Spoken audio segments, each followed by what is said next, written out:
Hey YouTubers, Raven here. Starfire! And tonight we're talking about The Outpost. Season 4, Episode 6. All we do is say goodbye. That is all I do, and I'm happy for it. Did you see How she turned? Yes! and Zed was all smirking? Yes, maybe it's your breath. I was like, oh my gosh, I love this guy. That was the best. It was. He made the episode. Just that line. I mean, I can understand, like, them wanting, their people to have the pure blood, right, black blood thing. Mm-hmm. But at the same time, I don't think that there's anything wrong with that being mixed. Yeah. Because you're still continuing the legacy of your people, even if they're not pure black blood. Exactly. Because they still have black blood in them, and they can still learn about their culture and their history, even if they're not fully black blood. Exactly. I mean, I understand why they want that, but at the same time, I'm just like, well, you kind of need to also be a little bit more open in the sense that no matter what, like Ren said, it's about loving them, and it's about, showing them who they are. Exactly. And you can still show them who they are when they're half human and half black blood. Right. It just means that they're a mix of two different unique cultures that are both amazing. Yeah. And, I mean, that would just be more to love. That child would get more love. Love from the black bloods and love from the humans. Yeah, like she said, treat all the children like our own here, and love them for who they are, and, right. Yeah, I think it's cool to have, multiple cultures. Exactly. That you get to say that you're a part of, and you get to, experience and learn about, and the traditions and all that stuff. I think that that's really interesting. Yeah. And I really liked that moment between Genzo and Ren. When she said sorry. Yeah. Yeah. It was adorable. There was a lot of, big moments in this episode. That didn't seem all that big because they were all in this episode. Yeah. Luna facing her past. Ren sticking up for herself with her people. Yeah. Talon, turning Garrett down. Talon thinking about what she wants. Thinking about the future. Because like I said before, at the end of the day, this show is Talon's story. It is. Everything that happens revolves around her and, affects her in some way. Yeah. And so, yes, there's multiple characters. Yes, there's a lot of other stories that are going on. But she's all connected to that. Right. And so each really story affects her in some way. And it really is her story. So.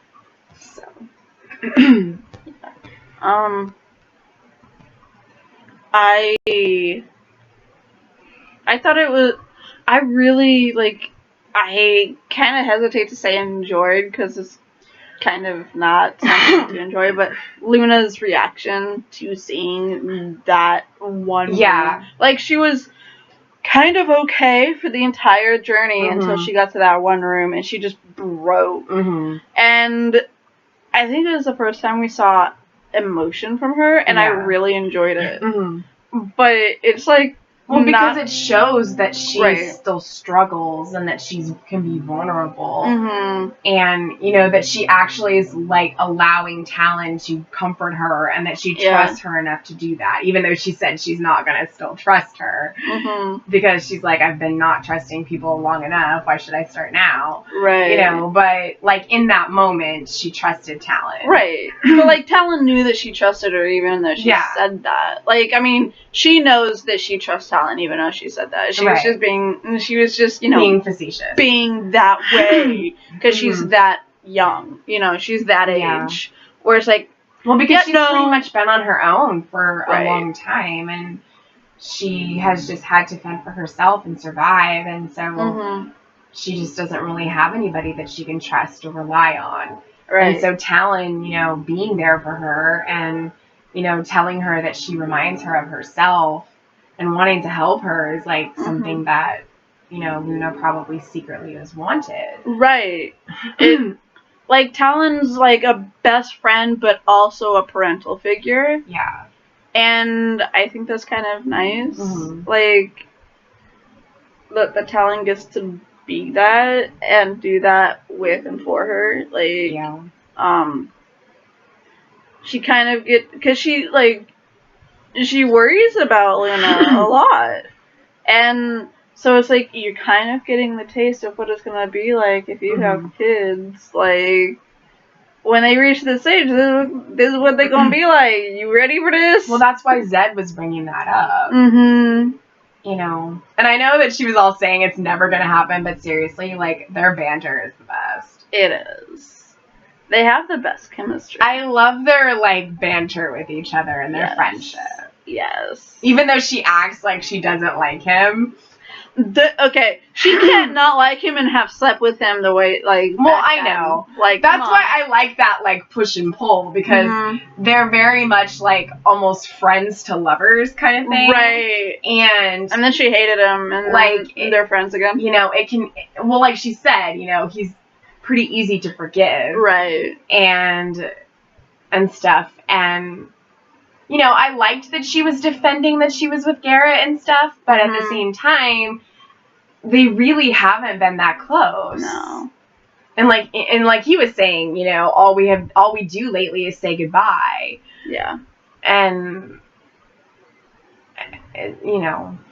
Yep. And as you all know, that makes me happy. But I mean, who else would she be with at this point if she's not with Garrett other than Zed? Right. Because, like, they're gonna bring somebody in that's a completely new person for her to be with. Yeah. Yeah.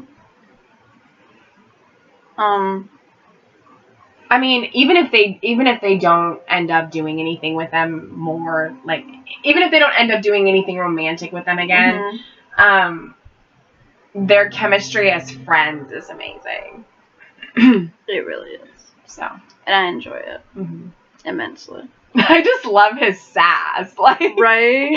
And their banter. His smirk, he's just drinking from his maybe it's your breath. Right? Maybe it's your breath. Like, he smirks as she walks away, and then you see his face, like, in the background, and he has this, like, smirk smile on his face. Yeah.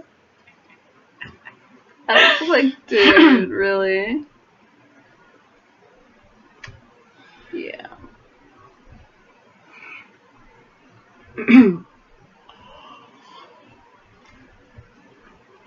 Yeah, I mean, I like that it took Ren realizing, seeing that person inside that cocoon. That hibernation pod, whatever. Because, I mean, at the end, like, she was like, we have to reawaken our people. Yeah. So it's more like a hyperstasis pod. Right. Like what they do on sci-fi movies when they go on long voyage and trips and they take a nap. Cryogenically frozen. Yes, but that's not what happened. Yeah. Yeah. Isn't that what Han did? No. Oh, he was frozen in... What was he frozen in? Carbonite. Yes. Have you been watching What If? So good. Well, the second episode was really good. I liked the first one, too. The first one's about Captain Carter. I haven't been on Disney in a while, so... The second one is about what if T'Challa was Star-Lord? Yeah. And they dedicated the episode at the end to Chadwick Boseman. Yeah. Because that was his last role. His last filmed role. Like, he had filmed that in, like, July of last year, before, like, a month before he passed away. Wow. Yeah. Okay. So.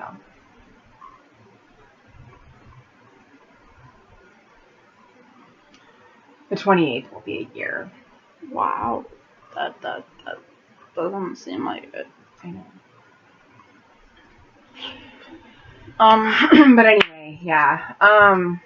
So I liked how it took that moment for her to, when Janzo said that we'll, like, take care of it like our own and help it, and that's when she realized that it doesn't matter. Right. And yeah. I just hope that, like, because whatever her name is, Nedra? Maybe. The life Kinge lady. Oh. Yeah. She, like, she was, like, reawakened, and then, like, she had all these gold things. No, Nedra was the black blood, sorry. Yeah. And they looked kind of, like, alive. I think those were, like, the souls or spirits of all those things. So, like, did the one who belongs to the person in the pod that woke up vanish, or, like, is that just an empty husk now? Yeah, I don't know. Or is it still a living being and will form a relationship and a bond with them, but then become consumed by the soul later on? And if that happens, how will what happens now affect the old soul that gets put back into its body? Like, I'm so confused on how any of this would, like, work out in their favor. But at the same time, it's like, it's the best chance they got. Get one on their side. Yeah. So. Yeah, I don't know. Yeah. That is something I do not. But, yeah. I like how they discovered more down in the cave or whatever. Yeah. In the ruins. Yeah. The catacombs. Yeah. I want to explore that black blood settlement that's under there. You know, I want them to go through, because they keep talking about, like, the black blood heritage and everything like that. It's like, well, okay, the people who were sealed down there feared the White Kinge, right? I mean, they might have been killed by the White Kinge. We don't know. But that was an entire civilization of Black Bloods that probably followed all the stuff that they do. The best way to learn is hands-on experience, so why not go to the Black Blood home? Yeah. I mean, why are you staying above ground? I mean, I get it, you've been in caves your whole life. But still, like, that's an open chasm of just normalcy in there. It's like its own city. It doesn't mean you can't go above ground. Right. But, like, you would have your own living space. Like, you'd be surrounded by your culture instead of surrounded by the humans and theirs. Like, you can live in harmony. But don't be bitching on Ren to teach you and to teach the children your ways when you know your ways, but you can't teach them because that's BS. And then, like, you don't take the opportunity to take them down to the Black Blood Sanctuary that's beneath your fucking feet. Yeah. Like, seriously. I'm at awe and dumbfounded on why they haven't thought of this yet. Yeah. They're in a fucking cooped up little room with all the adults in that one room. Where the hell are the kids? Yeah. Maybe next season they'll explore that a little more. If we get a next season. Yeah. I'm also curious on if they're gonna allow Felista and Tobin to just hand their kindreds over. Well, it says next episode they have an amazing meeting. Yeah. So, I don't know what's gonna happen. I don't know. Like Tobin said, he wants his wife back. Yeah, I don't blame him.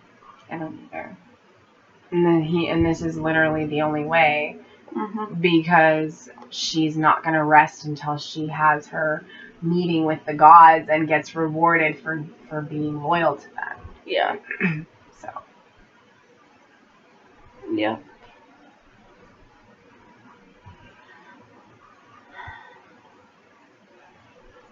So. Yeah.